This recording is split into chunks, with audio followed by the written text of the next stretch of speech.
الله وبركاته.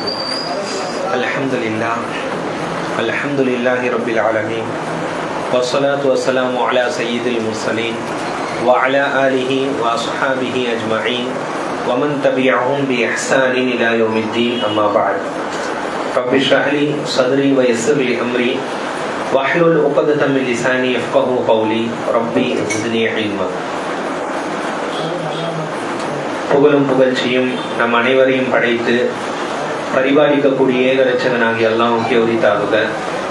அல்லாஹ்வின் சாந்தியும் சமாதானமும் நம்முடைய உயிருக்கும் மேலான உத்தம தூதர் நபிகள் நாயகம் ஸல்லல்லாஹு அலைஹி வஸல்லம் அவர்களின் மீதும், அன்னவர்களை அடிப்பிரலாமல் பின்பற்றிய அனைத்து நல்லடியார்கள் மீதும், குறிப்பாக இங்கு அமர்ந்திருக்கக்கூடிய நம் அனைவரின் மீதும் அல்லாஹ்வுடைய அருளும் அன்பும் என்றென்றும் மற்றாமல் நிலவட்டுமாக. 2 வாரத்துக்கு முன்னாடி நம்ம எந்த நபி தோழரை பத்தி பார்த்தோம்? அப்துல்லா இப்னு மஸ்ஊத் ரலியல்லாஹு அன்ஹு. 2 நிமிஷம் என்ன பார்த்தோம்னு சொல்ல முடியுமா? அவர் வந்து குர்ஆனோட ஒப்பிட்டு இருந்தாரு. அதுக்கு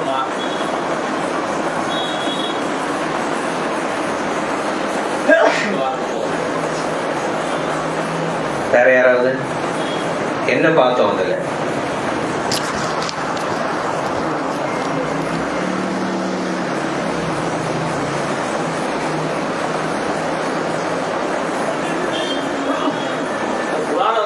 மக்களுக்கு வந்துட்டு நபிக்கு அடுத்து அவரா இருந்தாரு. அதிக சூறாக்கள் மனப்பாடம் கொண்டவர். ரொம்ப உடம்பு ரொம்ப உடல் மெதுவா இருந்தாரு. ஒல்லியா இருப்பாரு. சரி, அடுத்தது ஹிஜ்ரத் செல்லும் போது அவரு அதுல ஒருத்தர் 4 பேர்ல அவர் ஒருத்தர். சரி, அடுத்தது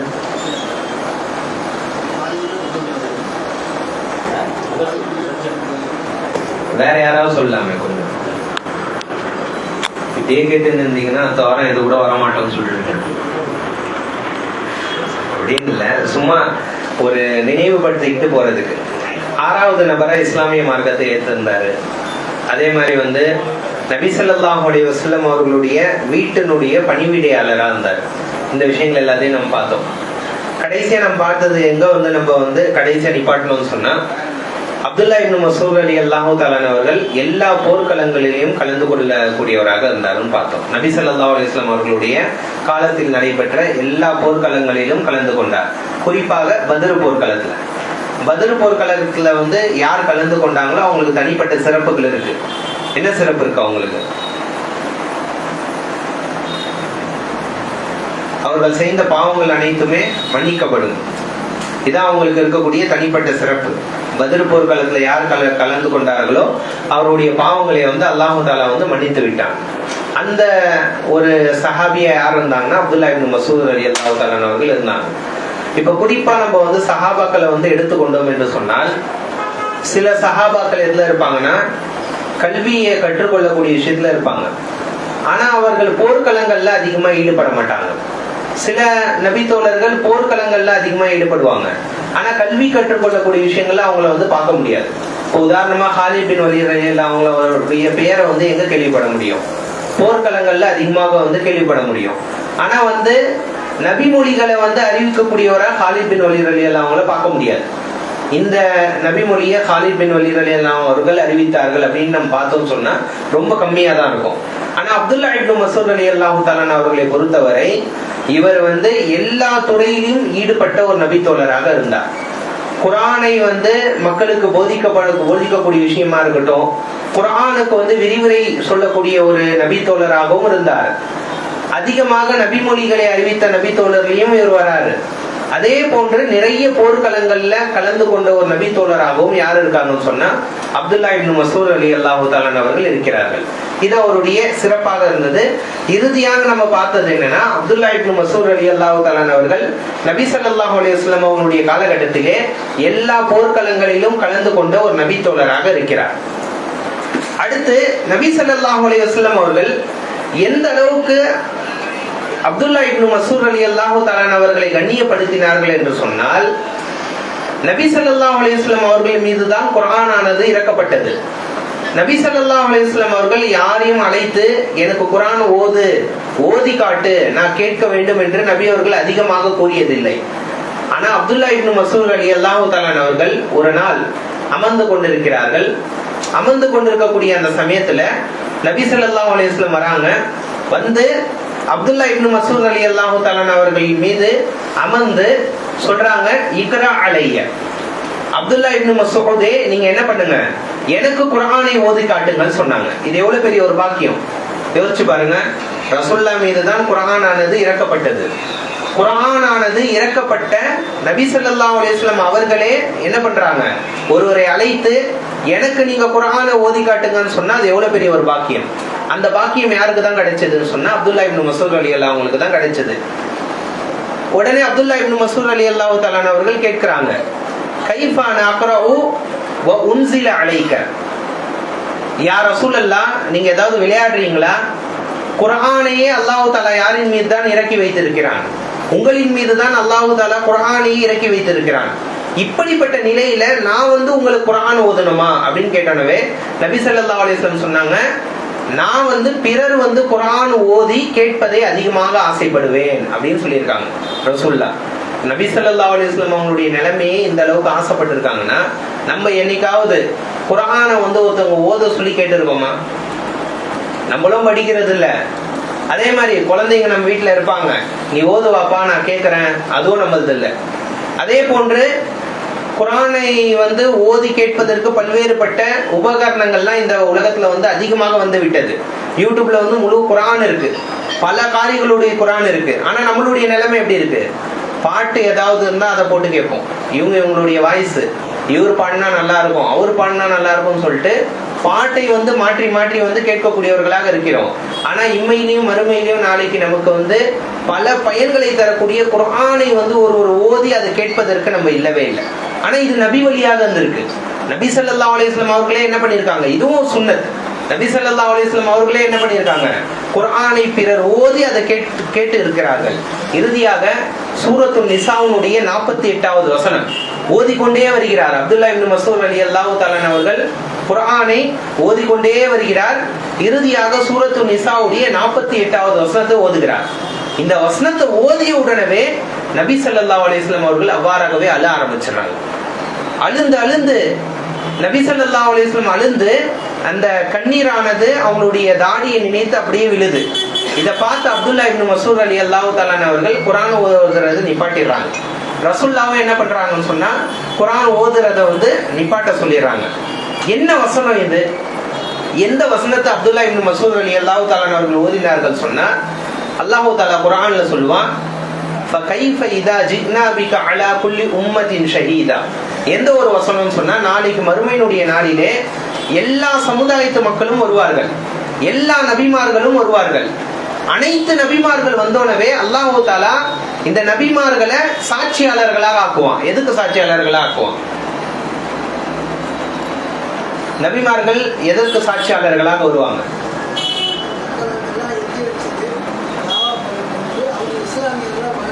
ஆமா, தீனை நான் வந்து எத்தி வச்சுட்டேன், அல்லாஹ் ஒருவன் தான் என்பதை போதிச்சதுக்கு யாரு வந்து சாட்சியாளர்களா வருவாங்க? எல்லா நபிமார்கள் வருவாங்க. இந்த குர்ஆனுடைய வசனத்துல வந்து அல்லாஹ் தஆலா என்ன சொல்றான்னா, ஃபகைஃப இதா ஜினா பிக அலா ஹாஉலாஇ ஷஹீதா. இந்த எல்லா நபிமார்களின் மீதும் சாட்சியாளரா யாரை கொண்டு வருவேன்? உன்னதான் நான் கொண்டு வருவேன்னு சொல்லிட்டு நபி அவர்கள் மீது அல்லாஹ் தஆலா இந்த வசனத்துல ஓதி காட்டுறான். இந்த வசனத்தை படிச்சோனவே நபி ஸல்லல்லாஹு அலைஹி வஸல்லம் அவர்கள் அழ ஆரம்பிச்சிட்டாங்க. எவ்வளவு ஒரு பெரிய ஒரு பாக்கியம். ஆதம் அலைஹிஸ்ஸலாம் வருவார்கள், இப்ராஹிம் அலைஹிஸ்ஸலாம் வருவார்கள், ஈசா அலைஹிஸ்ஸலாம் இருப்பாங்க. 1,25,000 நபிமார்கள் எல்லாருமே இருக்க போய் இந்த எல்லா நபிமார்களுக்கும் சாட்சியாளரா நாளைக்கு நபி ஸல்லல்லாஹு அலைஹி வஸல்லம் அவர்கள் வருவார்கள் என்ற இந்த வசனத்தினுடைய அர்த்தத்தை புரிந்தோனவே நபி ஸல்லல்லாஹு அலைஹி வஸல்லம் அவர்கள் அழ ஆரம்பிக்கிறார்கள். நபி அவர்கள் அழுவதை பார்த்தோடவே அப்துல்லா இப்னு மஸ்ஊத் ரலியல்லாஹு தஆலா அவர்கள் என்ன பண்றாங்க, அழ ஆரம்பிக்கிறார்கள். இந்த இடத்துல ஒரு விஷயத்தை கவனிக்கணும். ஏன் நபி ஸல்லல்லாஹு அலைஹி வஸல்லம் அவர்கள் அழுந்தார்கள் சொன்னா அல்லாஹ் தஆலா அவர்களுக்கு தந்த அந்த அருளை நினைத்து அழுந்தார்கள். நாளைக்கு மறுமை நாள்ல நான் கண்ணியப்படுத்தப்பட போறேன்னு சொல்ற அந்த அருளை நினைத்து நபி ஸல்லல்லாஹு அலைஹி வஸல்லம் அவர்களே அழுந்திருக்கிறார்கள். அல்லாஹ் தஆலா எப்படிப்பட்ட அருள் எல்லாம் நமக்கு தந்திருக்கான். முதல் அருள் அல்லாஹ் தஆலா உலகத்துல மிகப்பெரிய அருளா நமக்கு தந்ததே இஸ்லாமிய மார்க்கத்தை தந்திருக்கான். எத்தனையோ மனிதர்கள் உலகத்துல இருக்காங்க, எத்தனையோ அறிவாளிகள் இருக்கிறாங்க. ஆனா அவர்களுக்கெல்லாம் அல்லாஹ் தஆலா இஸ்லாம் என்ற இந்த மகத்துவமான மார்க்கத்தை தந்தானா? ஆனா நமக்கு தந்திருக்கான் அல்லாஹ் தஆலா. இதை நினைத்து என்னைக்காவது நம்ம கஷ்டப்பட்டு இருப்போமா? கவலைப்பட்டு இருப்போமா? அந்த இஸ்லாமிய மார்க்கத்தை நம்ம எடுத்துக்கிட்டோம்னு சொன்னா அதுல வழி தவறிய கொள்கைகள் எத்தனையோ இருக்கு, தவறான கொள்கைகள் எத்தனையோ இருக்கு. ஆனா அல்லாஹ் தாலா அதையெல்லாம் விட்டு விட்டு நம்மளுக்கு நேரான கொள்கையை தந்திருக்கான். இதுக்காக அல்லாஹ் தாலாவுக்கு நம்ம நன்றி செலுத்தி இருக்கிறோமா? ஆக நபி ஸல்லல்லாஹு அலைஹி வஸல்லம் அவர்களே அல்லாஹ்வுடைய அருளை குறித்து அழுந்திருக்கிறார்கள் என்று சொன்னால் நம்மள என்ன பண்ணணும்? அல்லாஹ் நமக்கு என்னென்ன அருள்களை தந்திருக்கான்னு சொல்லிட்டு நினைத்து அதற்காக கண்டிப்பாக கண்ணீர் வடிக்கக்கூடியவர்களாக நாம் இருக்க வேண்டும். ஆக அப்துல்லா இப்னு மஸ்ஊத் ரலியல்லாஹு தஆலா அவர்கள் இந்த அளவுக்கு நபி ஸல்லல்லாஹு அலைஹி வஸல்லம் அவர்களோடு நெருங்கியவர்களாக இருந்தார்கள். நபி ஸல்லல்லாஹு அலைஹி வஸல்லம் அவர்களே அப்துல்லா இப்னு மஸ்ஊத் ரலியல்லாஹு தஆலா அவர்களை அழைத்து குர்ஆனை ஓதி கேட்கக்கூடியவர்களாக இருந்தார்கள். அடுத்த நபி ஸல்லல்லாஹு அலைஹி வஸல்லம் அவருடைய காலகட்டம் அப்படியே கடந்து போனவே அபூபக்கர் சித்திக் ரலியல்லாஹு அவங்களுடைய காலகட்டம் வருது. இந்த காலகட்டத்துல அப்துல்லா இப்னு மஸ்ஊத் ரலியல்லாஹு தஆலா அவர்களுக்கு மிகப்பெரிய ஒரு பணியை அபூபக்கர் சித்திக் ரலியல்லாஹு தஆலா அவர்கள் தராங்க. என்ன பணி அப்படின்னு சொன்னா, நபி ஸல்லல்லாஹு அலைஹி வஸல்லம் அவங்களுடைய மரணத்துக்கு பின்பாகவே அரபு உலகத்துல புதியதாக இஸ்லாமிய மார்க்கத்தை ஏற்றுக்கொண்ட அரபு மக்கள் எல்லாமே நபி அவர்களுடைய மரணத்திற்கு பின்பாக அப்படி இஸ்லாத்தை விட்டு வெளியே போறாங்க. இவங்க யாரும் சஹாபாக்கள் இல்லை, நபி அவர்களை பார்க்காதவர்கள். அங்கங்க இருக்கக்கூடிய அரபு தேசத்துல இறுதி காலகட்டம், நபி அவர்களுடைய இறுதி காலகட்டத்துல இஸ்லாத்தை ஏற்றுக்கொண்டவங்க. நபி அவங்களுடைய மரணத்துக்கு அப்புறமா பல நபர்கள் இஸ்லாமிய மார்க்கத்தை விட்டு வெளியே போறாங்க. இந்த நேரத்துல என்ன ஆகுதுன்னு சொன்னா, இது மிகப்பெரிய ஒரு வரலாறு. சுருக்கமாக பார்க்கலாம். மிகப்பெரிய ஒரு குழப்பம் ஏற்பட்டது அபூபக்கர் சித்திக் ரலியல்லாஹு அவங்களுடைய காலகட்டத்துல. 4 நபர்கள் பொய்யாக தன்னை நபி என்று வாதிட்டாங்க. இன்னும் சில நபர்கள் நாங்க ஜகாத்தை கொடுக்க மாட்டோம்னு சொன்னாங்க. இது மாதிரி ஒரு குழப்பம் ஏற்பட்டது. ஒரு கட்டத்துல மதீனாவை தாக்குவதற்காக பல மக்கள் ஒன்று கூடி விடுகிறார்கள். மதீனாவை சுத்தி இருந்த காட்டரபியர்கள் எல்லாருமே மதீனாவே நம்ம தாக்கலாம் சொல்லிட்டு ஒன்று கூடுகிறார்கள். அந்த நேரத்துல அபூபக்கர் சித்திக் ரலியல்லாஹு தஆலா அவர்கள் மதீனாவை பாதுகாப்பதற்காக பகலும் இரவும் உறங்கக்கூடாது என்று 3 சஹாபாக்களுக்கு கட்டளையிட்டாங்க. யார் யாருன்னு சொன்னா, அலி இப்னு அபி தாலிப் ரலியல்லாஹு அன்ஹு, தல்ஹா இப்னு உபைதுல்லா ரலியல்லாஹு அன்ஹு, 3வது அப்துல்லா இப்னு மஸ்ஊத் ரலியல்லாஹு அன்ஹு. இந்த 3 நபர்களுக்கும் மிகப்பெரிய ஒரு பணியை தராங்க. எந்த பணின்னு சொன்னா, மதீனாவை பாதுகாக்கக்கூடிய பணி. இரவும் தூங்க முடியாது, பகலும் தூங்க முடியாது. தூங்காம என்ன பண்ணணும்? மதீனாவை பாதுகாத்து எதிரிகள் வந்தா அதை அபூபக்கர் சித்திக் ரலியல்லாஹு அவர்களுக்கு ஒற்றர்கள் மூலமாக அறிவிக்கணும். நபி ஸல்லல்லாஹு அலைஹி வஸல்லம் அவங்க சொல்லி காட்டினாங்க, 2 கண்களை நாளை மறுமையிலே நரகம் தீண்டாது. முதல் கண் என்னன்னு சொல்லி கேட்டா, ஐனுன் பக்கத் மின் ஹஷியத்தில்லாஹ், அல்லாஹ்வுடைய அச்சத்தின் காரணமாக அழுந்த கண். இவ்வளவு நான் பாவம் செஞ்சேனே, அல்லாஹ் நாளைக்கு நரகத்துல என்ன போட்டான்னு சொன்னா என்னுடைய நிலைமை என்ன? அல்லாஹ்வை அஞ்சி அழுந்த கண். இந்த கண்ணை என்ன தீண்டாது? நரகம் தீண்டாது. 2வது ஐனுன் கானத் ஃபீ ரிபாத்தில்லாஹ், அல்லாஹ்வுடைய பூமியை பாதுகாப்பதற்காக இந்த எல்லைகளை பாதுகாத்த கண்கள். இரவு தூங்காம அல்லாஹ்வுடைய பூமியை பாதுகாப்பதற்காக எல்லையிலே பாதுகாத்த அந்த கண்கள். இந்த கண்களையும் என்ன தீண்டாது? நரகமானது தீண்டாது. அப்படிப்பட்ட ஒரு பாக்கியத்தை அல்லாஹ் தாலா யாருக்கு தந்தான் சொன்னா, அப்துல்லா இப்னு மஸ்ஊத் ரலியல்லாஹு தஆலா அவர்களுக்கு தந்தான். அபூபக்கர் சித்திக் ரலியல்லாஹு அவருடைய காலகட்டத்திலே அவர் எல்லை பாதுகாப்புலையும் ஈடுபட்டாங்க. ஆக பாருங்க, ஒரு நபி தோழர் குர்ஆனோடும் தொடர்புல இருக்கிறாரு, ஹதீஸ்லயும் தொடர்புல இருக்கிறாரு. அதே போன்று இந்த போர்க்களம் என்று வந்தால் அதுலயும் இருக்கக்கூடிய ஒரு நபி தோழராக இருந்தார். இத்தனைக்கும் அவர் எப்படிப்பட்ட ஒரு சஹாபி? ஒல்லியா இருக்கக்கூடிய சஹாபி. பார்த்தாலே அவர் கிண்டல் பண்ணுவாங்க எல்லாருமே, இவர் எங்கேயாவது காத்தடிச்சா விழுந்துட போறாருன்னு சொல்லிட்டு. அப்படிப்பட்ட ஒரு சஹாபியாக இருந்தாலும் சரி, மனதைரியத்தின் காரணமாக எல்லா போர்க்களங்களையும் கலந்து கொண்டார். குறிப்பாக அபூபக்கர் சித்திக் ரலியல்லாஹு அவங்களுடைய காலகட்டத்திலே நடந்த உலக வரலாற்றிலே மறக்க முடியாத ஒரு போர்க்களம் தான் எர்மூக் என்று சொல்லப்படக்கூடிய ஒரு போர்க்களம். அந்த போர்க்களத்துல 46,000 இஸ்லாமியர்கள் கலந்து கொண்டார்கள். ரோமர்களுக்கு மிகப்பெரிய ஒரு வீழ்ச்சியை தந்த ஒரு போர்க்களம் தான் எர்மூக் என்று சொல்லப்படக்கூடிய ஒரு போர்க்களம். இந்த போர்க்களத்துல தான் ஹிர்கல் மன்னன், எர்குலிஸ் என்று சொல்லப்படக்கூடிய ஒரு மன்னன், இதை ரோமர்கள் பெருமையாக பேசுவாங்க. இந்த மன்னனை குறித்து பல்வேறுபட்ட எபிசோடுகள்லாம் வந்திருக்கு, பல்வேறுபட்ட கார்ட்டூன்கள் எடுத்திருக்காங்க அவனுடைய வீரத்தை குறித்து. அந்த மன்னன் இந்த போர்க்களத்திலே பைத்தியமாக மாற்றிட்டான். முஸ்லிம்கள் அந்த அளவுக்கு மிகப்பெரிய ஒரு தோல்வியை தந்தாங்க. அந்த ஒரு போர்க்களத்திலே அப்துல்லா இப்னு மசூத் ரலியல்லாஹு தஆலா அவர்களும் கலந்து கொண்டார்கள். இந்த போர்க்களத்திலே 46,000 முஸ்லிம்கள் கலந்து கொண்டார்கள். அதிலே 1000 நபர்கள் சஹாபாக்கள். அந்த சஹாபாக்களிலே 100 நபர்கள் பத்ரை சார்ந்த சஹாபாக்கள். அந்த 100 நபர்களிலே ஒருவர் அப்துல்லா இப்னு மசூத் ரலியல்லாஹு தஆலா அவர்கள் இந்த போர்க்களத்திலே கலந்து கொண்டார்கள். இறுதியாக அபூபக்கர் சித்திக் ரலியல்லாஹு அவருடைய ஆட்சி காலத்திற்கு பிறகு அப்துல்லா இப்னு மசூத் ரலியல்லாஹு தஆலா அவர்கள் உமர் ரலியல்லாஹு அவர்களுடைய ஆட்சி காலத்திலே கூஃபாவுடைய மக்களுக்கு ஆசிரியராக நியமிக்கப்பட்டாங்க. கூஃபா நகரத்து மக்களுக்கு ஆசிரியராக, அங்க மக்களுக்கு குர்ஆனை கற்றுத்தரக்கூடிய ஒரு மனிதராக நியமிக்கப்பட்டார். உஸ்மான் ரலியல்லாஹு அவங்களுடைய ஆட்சி காலத்திலே 2 பொறுப்புகள் தரப்பட்டது. ஒன்னு, கூஃபா நகரத்து மக்களுக்கு ஆட்சியாளராகவும் இருக்கணும், கவர்னராகவும் இருக்கணும், அவர்களுக்கு ஆசிரியராகவும் இருக்கணும் என்ற 2 பொறுப்புகள் தரப்பட்டது. 2 பொறுப்பையும் அழகான முறையிலே அப்துல்லா இப்னு மசூத் ரலியல்லாஹு தஆலா அவர்கள் செய்து முடித்தார்கள். அதே போன்று அப்துல்லா இப்னு மசூத் ரலியல்லாஹு தஆலா அவர்கள் அமீருக்கு அதிகமாக கட்டுப்படக்கூடியவர். அமீர் ஒண்ணு சொல்லிட்டாங்கன்னு சொன்னா தனக்கு அதிலே கல்வி ஞானம் இருந்தாலும் சரி அந்த கட்டளைக்கு அதிகமாக கட்டுப்படக்கூடியவராக இருந்தார். அதற்கு ஒரு அழகான ஒரு உதாரணத்தை நாம் பார்க்கலாம்.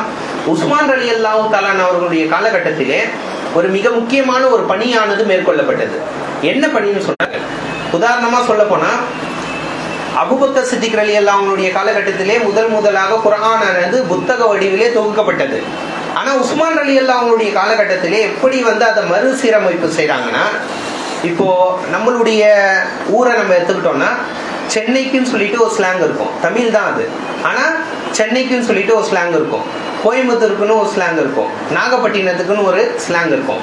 இதே மாதிரி தான் அரபி மொழியை நம்ம எடுத்துக்கிட்டோம்னு சொன்னா பல ஸ்லாங் இருந்துச்சு அவங்களுக்குள்ள. அரபு கண்ட்ரியில வேலை செஞ்சவங்களுக்கு தெரியும். மஸ்கட்டுக்காரவன் ஒரு அரபி பேசுவான், சவுதியில இருக்கிறவங்க ஒரு அரபி பேசுவாங்க, மக்காவை சார்ந்தவங்க ஒரு அரபி பேசுவாங்க, பஹ்ரைன்ல இருக்கவங்க ஒரு அரபிய பேசுவாங்க. இப்போ நம்மளுடைய தமிழ் மொழியெல்லாம் நம்ம எடுத்துக்கிட்டோம்னு சொன்னா சென்னையை சார்ந்த தமிழா இருக்கட்டும், கோயம்புத்தூர் சார்ந்த தமிழா இருக்கட்டும், கோயம்புத்தூர் சார்ந்தவங்க தமிழ் பேசினா நம்மளால என்ன பண்ண முடியும், புரிஞ்சுக்க முடியும். இது தமிழ் தான், அவங்க புரிஞ்சு நம்ம பதில் சொல்லலாம், அதுதான் அப்படிதான் இருக்கும். ஆனா அரபு மொழியினுடைய துணி என்பது முற்றிலுமாக மாறுபடும். சவுதி அரபிக்காரன் பேசுற அந்த அரபு மொழியை மஸ்கட்காரவங்க பேசுறத புரிஞ்சிக்கவே முடியாது. இப்படிதான் அரபு மொழியினுடைய துணியானது முற்றிலுமாக மாறுபடும். உஸ்மான் ரலியல்லாஹு அவங்களுடைய காலகட்டத்திலும் ஒரு பிரச்சனை வந்து குர்ஆனை ஒவ்வொரு பகுதியை சார்ந்தவர்கள் வேறு வேறு தொனியில ஓடுறாங்க. மஸ்கட்டுக்காரங்க அவங்களுடைய தொனியில ஓதுறாங்க, மக்காவை சார்ந்தவர்கள் அவங்களுடைய தொனியில ஓதுறாங்க. உஸ்மான் ரலியல்லாஹு தஆலா அவர்கள் என்ன பண்றாங்கன்னு சொன்னா குர்ஆனை ஒரே தொனியிலே ஓத வேண்டும் என்பதற்காக குறைஷிகளுடைய தொனியில தான் குர்ஆனை எல்லாருமே ஓதணும்னு சொல்லிட்டு அதை ஒருங்கிணைக்கிறாங்க. இன்னைக்கு இருக்கக்கூடிய குர்ஆன் எல்லாமே குறைஷிகளுடைய தொனியில இருக்கக்கூடிய குர்ஆன், உலகம் முழுவதுமே இருக்கக்கூடியது. இதை யார் ஒருங்கிணைச்சாங்கன்னு சொன்னா உஸ்மான் ரலியல்லாஹு தான் ஒருங்கிணைச்சாங்க. இந்த ஒருங்கிணைப்புல அப்துல்லா இப்னு மசூத் ரலியல்லாஹு தஆலா அவர்களுக்கு உடன்பாடு இல்லை, கருத்து வேறுபாடு இருந்துச்சு. இப்படி நீங்க ஒருங்கிணைக்க கூடாது, அல்லாஹ் தஆலா 7 தொனியில குர்ஆனை இறக்கி இருக்கிறான், ஆகவே 7 தொனிலையும் மக்கள் ஓதட்டும், நீங்க இப்படி ஒருங்கிணைக்கிறது தவறுன்னு சொல்ற நிலைப்பாட்டை யார் கொண்டு இருந்தாங்க? அப்துல்லா இப்னு மசூத் ரலியல்லாஹு தஆலா அவர்கள் கொண்டு இருந்தாங்க. ஆனா உஸ்மான் ரலியல்லாஹு தஆலா அவங்க சொல்லிட்டாங்க, இது எதிர்காலத்துல பெரிய சிக்கல் வரும், எல்லாருமே இருக்கக்கூடியவர்கள் கல்விமான்கள் இல்ல, உங்களுக்கு தெரியும் நீங்க அறிஞர், ஆனா எல்லாருமே பாமர மக்கள், ஆகவே குர்ஆனை குறைஷியர்களுடைய துணியில தான் வரணும்னு சொல்லிட்டு மக்கள் உஸ்மான் ரலியல்லாஹு தஆலா திட்டவட்டமா சொல்லிட்டாங்க. ஆனா அப்துல்லா இப்னு மசூத் ரலியல்லாஹு தஆலா அவர்களுக்கு கருத்து வேறுபாடு இருந்துச்சு. உடனே கூஃபா நகரத்து மக்கள் வராங்க, சொல்றாங்க, அப்துல்லாவே நம்ம என்ன பண்ணலாம், நம்ம இதை அங்கீகரிக்க வேணாம், நம்ம கிளர்ச்சி செய்யலாம். யாருக்கு எதிரா? உஸ்மான் ரலியல்லாஹு அவங்களுக்கு எதிரா கிளர்ச்சி செய்யலாம். அப்பதான் அப்துல்லா இப்னு மசூத் ரலியல்லாஹு சொன்னாங்க, இது எனக்கு பிடிக்காத கருத்தா இருக்கட்டும், ஆனா நான் அமீருக்கு கட்டுப்பட்டு நடக்கிறேன், நான் என்ன பண்ண மாட்டேன், குழப்பம் விளைக்க மாட்டேன்னு சொன்னாங்க. ஆக இந்த அளவுக்கு அமீருக்கு கட்டுப்படக்கூடிய விஷயத்திலும் அப்துல்லா இப்னு மசூத் ரலியல்லாஹு தஆலா அவர்கள் உறுதியாக இருந்தார்கள். இறுதியாக இப்படிப்பட்ட ஒரு நபி தோழர் 32வது ஹிஜ்ரி 32 மதீனாவிலே வஃபாத் ஆகிறார். அவருக்கு உஸ்மான் ரலியல்லாஹு தஆலா அவர்கள் தொழுகை நடத்தி அவங்களுடைய ஜனாசாவை அடக்கம் செய்றாங்க. இந்த அப்துல்லா இப்னு மசூத் ரலியல்லாஹு தஆலா அவர்களுக்கு என்று நிறைய கூற்றுகள் இருக்கு, நிறைய நல்ல நல்ல நல்லுபதேசங்கள் அதிகமா செஞ்சிருக்காங்க. அதுல 2 மிக முக்கியமான நல்லுபதேசங்களை பார்க்கலாம். அப்துல்லா இப்னு மசூத், இது நபி ஸல்லல்லாஹு அலைஹி வஸல்லம் அவங்களுடைய கூற்று இல்ல, யாருடைய கூற்று? அப்துல்லா இப்னு மசூத் ரலியல்லாஹு அவங்களுடைய கூற்று, ரசூலுல்லாஹ்வுடைய கூற்று இல்ல. அப்துல்லா இப்னு மசூத் ரலியல்லாஹு தஆலா அவர்கள் சொல்லியிருக்காங்க, மாமின் ஷையின் அஹக்கு பி தூலி சிஜின், இந்த உலகத்திலேயே அதிகமா சிறையில இருக்கக்கூடிய ஒரு விஷயம், சிறையில இருப்பதற்கு தகுதியான ஒரு விஷயம் இந்த உலகத்திலேயே இருக்குன்னு சொன்னா மினல் லிசான், அது நாக்கு தான். அதிகமா சிறையிலே இட வேண்டிய ஒரு விஷயம் என்னவென்று சொன்னால் அது நம்முடைய நாவு தான் என்பதாக சொல்லி காட்டினாங்க. எவ்வளவு முக்கியமான விஷயம் இது. நாக்கை மட்டும் நம்ம சிறையில போட்டோம் சொன்னா எந்த விதமான ஃபித்னாவும் நம்மளுக்கு வராது, எந்த தொல்லையும் இருக்காது. அதே போன்று கூறி காட்டினார்கள், லைஸ ஹிஃப்துல் குர்ஆனி பி ஹிஃப்துல் ஹுரூஃப், குர்ஆனை நாம் வெறும் எழுத்துக்களை கொண்டு மனனம் செய்வது அது உண்மையான மனனம் அல்ல. வலாக்கின் இகாமத்து ஹுதூதிஹி, எப்போ குர்ஆனை நாம் உண்மையாக மனனம் செய்தவர்களாக மாறுவோம் என்று சொன்னால் குர்ஆனை கொண்டு அமல் செய்தால்தான். குர்ஆனை கொண்டு அமல் செய்தால்தான் என்ன பண்ண முடியும், நம்மளால உண்மையாகவே குர்ஆனை நாம் மனனம் செய்தவராக ஆகுவோம். உதாரணமா வல்ல அஸ்ர் சூராவை நம்ம படிக்கிறோம், தமிழாக்கமும் தெரியும், அதன்படி நம்ம அமல் செய்யலன்னு சொன்னா அதை படிச்சு தமிழாக்கம் செஞ்சு எந்த ஒரு பிரயோஜனமும் இல்லை. எப்போ அமல் செய்யறோமோ அதை கொண்டுதான் பிரயோஜனம் என்பதாக அப்துல்லா இப்னு மசூத் ரலியல்லாஹு தஆலா அவர்கள் இது போன்ற நிறைய ஒரு கூற்றுக்களை கூறிய ஒரு நபி தோழராக இருக்கிறார். இந்த நபி தோழருடைய வாழ்க்கையிலிருந்து நமக்கு இருக்கக்கூடிய மிகப்பெரிய படிப்பினை என்பது குர்ஆனோடு நமக்கு இருக்க வேண்டிய தொடர்பு. இரண்டாவது, மார்க்க கல்வியிலே அவருக்கு இருந்த ஒரு ஆர்வம். நமக்கு எந்த அளவுக்கு இருக்கு மார்க்க கல்வியில? பயானுக்கு வாங்கன்னு சொன்னாலும் நம்ம என்ன பண்ண மாட்டோம், வேற ஒரு விஷயம் வந்தா பயானை விட்டுட்டு அந்த விஷயத்துக்கு தான் போயிடுறோம். எது நம்மளுக்கு குறைவான நன்மையை தருமோ அந்த விஷயத்தின் பால் சென்று விடுகிறோம். நாளைக்கு மறுமையில நிறைய நன்மை தரக்கூடிய அந்த விஷயத்தின் பால் யாருடைய மனமும் ஈடுபட மாட்டுது. ஆனா மார்க்க கல்விக்கு அதிகமாக முக்கியத்துவம் தரக்கூடியவராக இந்த அப்துல்லா இப்னு மசூத் ரலியல்லாஹு தஆலா அவர்கள் இருந்தாங்க. இது எல்லாமே இந்த நபி தோழருடைய வாழ்க்கையிலிருந்து இருக்கக்கூடிய மிகப்பெரிய படிப்பினைகள். அல்லாஹு தஆலா இந்த நபி தோழரை நாளை மறுமையினுடைய நாளிலே நபி ஸல்லல்லாஹு அலைஹி வஸல்லம் அவர்களோடு ஆக்கி வைப்பானாக. இவருக்கு உயர்ந்த சொர்க்கமான ஜன்னத்துல் ஃபிர்தௌஸை தந்தருவானாக. இவர்களோடு நாளை மறுமையினுடைய நாளிலே எழுப்பப்படக்கூடிய பாக்கியத்தையும் சொர்க்கத்திலே இருக்கக்கூடிய பாக்கியத்தையும் வல்லோன் அல்லாஹ் உங்களுக்கும் எனக்கும் தந்தரு புரிவானாக. வாஹிர் தவானா அல்ஹம்துலில்லாஹி ரப்பில் ஆலமீன். அஸ்ஸலாமு அலைக்கும் வரஹ்மத்துல்லாஹி வபரகாத்துஹு. கேள்வி கேட்கலாமா? இன்ஷா அல்லாஹ். முதல் கேள்வி என்னன்னு சொன்னா,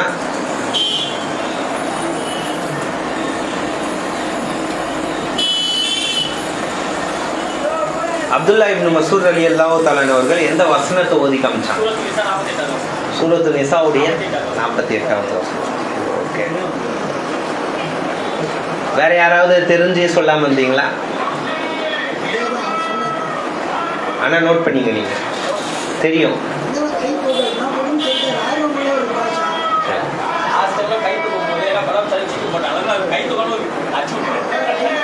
சரி, இந்த கேள்விக்கு சதாம் பாய் ஆன்சர் பண்ணக்கூடாது.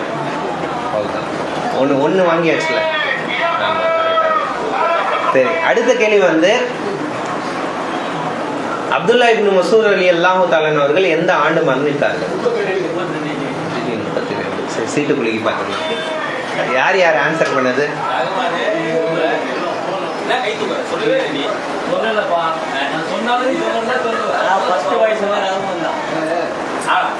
சீட்டு குலுக்கி போட்டுருந்தோம், எல்லாருமே ஒன்னா வந்துச்சு.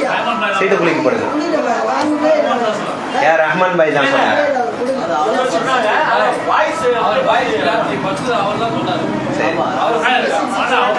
சரி, ஓகே, இன்ஷா அல்லாஹ். அலிபாய் சொல்லிட்டாரு, அதுக்கு மேல நம்ம என்ன பண்ணணும்?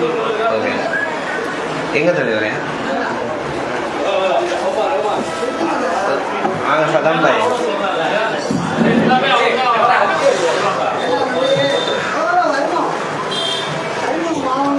போட்டோம் இல்லையா? போட்டோ எடுத்து வீட்டில் காட்டுறோம். தலை நம்ம முடிஞ்ச சொல்கிறேன். ஹைலைட் அதாங்க தலை, அதே எடுக்கிறேன். அவள் தான் எங்கேயும் பிடிக்க வேண்டியது தான். பாய் யூனிட்டி அஸ்ஸி பாய். சுபானக அல்லாஹும்ம வபிஹம்திக.